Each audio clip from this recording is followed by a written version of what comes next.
So today we continue our journey of embracing self-care with the message, as Jan has beautifully laid the foundation for us, balancing grief and joy. So you all know by now that I love words and I love looking up the definitions, but I'm just going to point out the origins. And for me, the origins of words are the vibration that they carry. So grief, the origins of grief is to burden and heavy. So I think we can all relate to that when we're going through grief, there is a heaviness that may be present for us. And the origins of the word joy is to be glad. So let me just ask, because we're talking about balancing, right? So how do you balance the feelings of heaviness with gladness? Has anyone discovered how to do that? To balance the feeling of heaviness with gladness, or balance the feeling of grief with joy? And if you have some tips, please put them in the comments here on Zoom, or if you're with us on Facebook. So let's just remember that we're looking through grief and joy and the balancing of it through the lens of embracing self-care. And when we talk about self-care from this perspective, we're talking about our practices to comfort and soothe ourselves. So one of the things that I do to soothe myself is I have a good cry. I have a good cry. I just let it all go. And that is very soothing for me. And yesterday I was reading the Science of Mind magazine, and yesterday's daily guide was called Shed Your Tears. And one of the things Reverend Christy Hardwick, she's doing the monthly guides for June, she wrote this: "The few times I really let the tears fall, I found incredible peace afterwards. In a way, my tears cleared the illusion of anything I created in my mind that seemed to not be God, to be love." So shedding tears is a powerful way that we can soothe ourselves. And Jan is sharing, remembering what the person we lost gave us, meant to us, and that never leaves. Rhonda shared, trying to get back up in the comments. Okay. Rhonda shared, I use music, allowing the music, the song, to bring up the memories and connect with what was lost, and sing along until the tears flow. Yeah, music soothes me also, Rhonda. And Janet is sharing, shifting the focus from my feelings to the feelings of the object of my grief.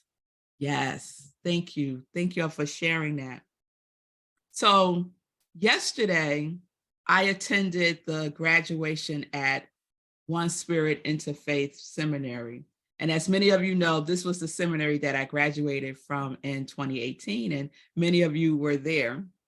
And yesterday, one of the presenters was speaking about seeing spirit in everything and the beauty of lessons.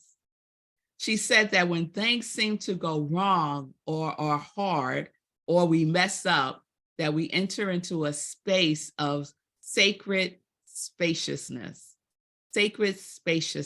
a space within ourselves that is spacious. And that made me think about grief. That grief can be a space of sacred spaciousness for us to feel the depth of the loss. Is it possible, I started to think, is it possible for grief to be a doorway to that sacred spaciousness? A spaciousness to just be with what we are feeling, not to try to change it, not to try to make it better, not to lessen it, just to let it be, not to resolve it, not even to get through it, Many people say when we're grieving, oh, you'll get through it, right? But sometimes we don't need to get through it so quickly, and just allow ourselves to be in it, right? To just come home to who we truly are in those moments of grief. Because grief has a way of putting a spotlight on life. Isn't that interesting? When we lose something or when someone passes away, we have a tendency at some point to think more about life and living. We often think about grief in the context of mourning a loved one. And many people are mourning a life that they haven't lived. I just want to say that again. Many people are mourning a life that they haven't lived, a life that they have buried under doubt and worry and fear and tomorrows and shame and so many other things that buries our joy. So I don't think it was a coincidence that the graduation at One Spirit was yesterday and today's topic is balancing grief and joy, because it was through the doorway of grief that I crossed the threshold and did something that I had been waiting and wanting to do for years. I had buried a desire that I have. And if I was really in tune with it, it was causing me some grief. It was causing me some grief. When we don't do the things that we know we are meant to do, we can be in a place of grief. So I'm going to take us back, and I'm just going to ask those of you who were here back in the 2013, 14, 15, 16s to recall a beloved spirit that was in our midst, Donna Holmes. And so Donna Holmes was a member of Rockland CSL, and she died suddenly in September of 2016. And I know everyone can agree with me that she was an amazing human being. She was love itself. And she was fun and funny and smart and just a joy to be around. And so her death rocked many of us at Rockland. And we grieved her passing, and we feel still, I believe, the absence of her presence even today. But it was through that grief that I took the action that I had been delaying years and applied to One Spirit Interfaith Seminary. There was a heaviness that many of us felt from her passing. And for me, what it brought up was how I was living life. And I just kept thinking, what are you waiting for? What are you waiting for? What are you waiting for? Because guess what? If we know nothing else, we know that tomorrow is not promised. So let's stop waiting, right? So the following Monday, I decided that I was going to submit my application to One Spirit Interfaith Seminary. And I knew that the deadline had probably passed because it was mid-September and classes had probably already begun. And I remember feeling really sad. And I was at work, and at the end of the workday, before I left, my mind kept telling me, check your email, check your email. Now, Donna had just passed that Saturday, and we were all still feeling it in a very heavy way. And because my mind kept telling me to check my email, I said, okay, I'm going to check my email before I leave. And the first email was from One Spirit. And the subject line said, it's not too late to enroll. And my heart literally started pumping faster. And I had this feeling of amazement and excitement. And so I stayed in the office and I submitted my application that very night. So Ernest Holmes says this: a good psychological balance is struck when the will and the emotions are rightly poised. That is when the intellect first decides what the emotions are to respond to. So there was a seed of joy planted in the soil of grief, and my tears watered it. My will and my emotions were rightly prepared.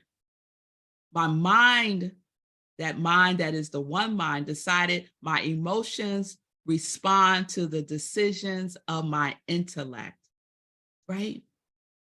So when we are in the midst of grief, there may be something that is calling forth for us to take action in. Not to ignore the feelings, but there may be something that is being called forth for us to bring into the life, into the living. So you all know by now I graduated in 2018 and the rest is history. Here I am, right? Becoming a minister of joy is what I say I am. I am a minister of joy. And so joy and grief carry their own weight.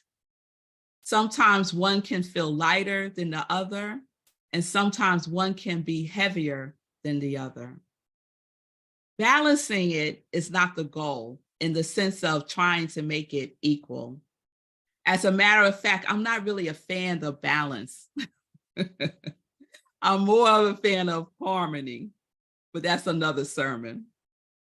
Balancing of grief and joy is not something that we have to do. We don't have to do it. We don't have to balance it out, because there is a law in our teaching, and the law is the law of perfect balance. Ernest Holmes writes this in the Science of Mind text. The law of mind, which is the medium of all action, is a law of perfect balance. The objective law perfectly balances the images within the subjective world. The law is always in perfect balance. We don't have to bring it into balance. We don't have to balance the law. That's not our job, right? But one of the things that the law of perfect balance allows us to do is, in any law, we know there's one law, right? The law allows us to pour our grief or whatever it is that we may need into it. To pour your grief into the law, to pour your grief into the love. It is an infinite container that will hold it all the grief, all the pain, all the shame, all the loss. And through the power of the law of perfect balance, the power will transmute and transform it. Ernest Holmes loves to say that there is a power for good in the universe. Does he stop there? No. He goes on to say, and you can use it. So there is a power embedded in grief. There is a power that is calling us forth. Speak louder. Kristen, you're unmuted, love. There is a power that grief invites us to get in touch with. There is a power in grief that is calling us forth to live. To live. Ernest writes in the Science of Mind, the power of love, the power for good, the power of joy is a power that balances the earth on its axis. The same power that molds the planets and all that is called upon them. So yesterday when I was driving home from the graduation, I got on YouTube and I was listening to one of Ernest Holmes' talks. And the first thing he said in his talk, as he does with many of his talks, is there is a power for good in the universe, greater than we are. He said, a power for good that we can use in everyday life for everything. Everything. That includes when we have lost someone something, when we are in mourning for something or someone, that we can use it for everything. He said, one of the greatest teachers that ever lived said, "It is done unto you as you believe." What do you suppose he was talking about? This mastermind was talking about a spiritual power in the universe, something so close to us that it is indeed nearer than our hands and feet, closer to us than our very neck vein. This is not something that we have to go and search after. It is something that is right here, close, nearer than our very breath. How then would we use a power that is so intimate? Certainly, we should use it in an intimate way. And grief is an intimate thing that we get to use. It's an intimate feeling. It is expressed in a unique way by everyone. He says that the power that exists is for us, not against us. It is willing and not reluctant. We could use this power for good greater than we are, the power that responds to us according to our conviction in it. And then he goes on to say, because many think Ernest Holmes was, all about the intellect, all about the mind, right? But he was also about the heart and the feeling. It's really the science of mind and spirit, the mind and heart. So he says we can feel it. We can feel the power of God responding to us. And he called it wonderful. The power is within you. When it feels like your life is out of balance, when it feels like your burdens are so heavy that all you can do is cry, guess what? Cry. And then turn within and find God. You don't have to look far, for there is an indwelling spirit. There is a power greater than we are, and we get to use it in every circumstance, in everything, even in those moments of grief. My grandmother used to sing a song that called this power wonderful, wonderful, Prince of Peace, Counselor, Redeemer, Mighty God. I think Rhonda knows the song, right? It's a very Christian song. It was one of my favorite songs growing up as a child, but it was because it brought my grandmother such joy, right? And when she was feeling down, and my grandmother wasn't one to show her feelings, but if she was feeling sad, she would sing that song, or she would hum the melody. Wonderful, wonderful, Prince of Peace, Counselor, Redeemer, Mighty God. And in the science of mind teachings, we will call that power what? Infinite intelligence, creative mind, universal spirit, source, supply, substance, absolute, Father, Mother, God. It doesn't matter what we call the power. What matters is that we call upon it and we use it.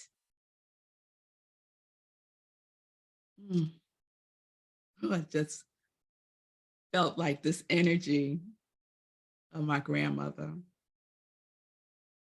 We just call and it will answer. We have the faith of God, and faith will not be denied. Faith will not take no for an answer, because faith speaks an affirmative language. Faith says yes. The gift of grief births us to live life fully alive. To live life in joy is what I say. So what is grief calling forth within you to bring to life? What is grief calling forth in you to bring to life? And will you answer the call?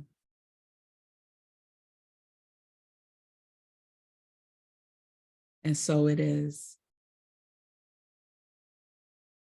And so I want to offer as a spiritual mind treatment a song, lyrics to a song by Tina Turner. I'm still grooving on Tina Turner, y'all. And to honor Black Music Month. And the song is called Something Beautiful Remains. I never heard this song before by Tina Turner. Have you heard it before, Rhonda? Yeah, it wasn't one of her popular ones. But let's just go within and listen to the words, but listen to the vibration of the words. And we could take this in as a prayer, a meditation, as a soothing sob, if there's something present for you now. If you are grieving a loss, if you are mourning for something in your life or someone in your life, I hope that these words provide you with some joy. Something beautiful remains. Tears will leave no stain. Time will ease the pain. Every light that fades, something beautiful remains. We're living in a world of stars and dust. Between heaven and all that surrounds us, we're traveling here, spirits passing through. And the love we give is all that will endure. Hey now, what we had is gone, but I still remember you. Just like a rose after the rain, something beautiful remains. Tears will leave no stain. Time will ease the pain. For every light that shades, for every light that fades, something beautiful remains. Now the darkness falls, the sun goes down. One by one, the stars are coming out. Tides come in, washes footprints from the sand. As one day ends, a new day must begin. Hey now, though we are apart, you're here forever in my dreams. Hey now, love is lost and gained. What you gonna do about it? What you gonna say? Something beautiful remains. Tears will leave no stain. Time will ease the pain. For every light that fades, something beautiful remains. And you wonder sometimes how you carry on when you lost the love you knew. But it's all right to know your own heart be true. Tears will leave no stain. Time will ease the pain. For every light that fades, something beautiful remains. Tears will leave no stain. Time will ease the pain. For every light that fades, something beautiful remains.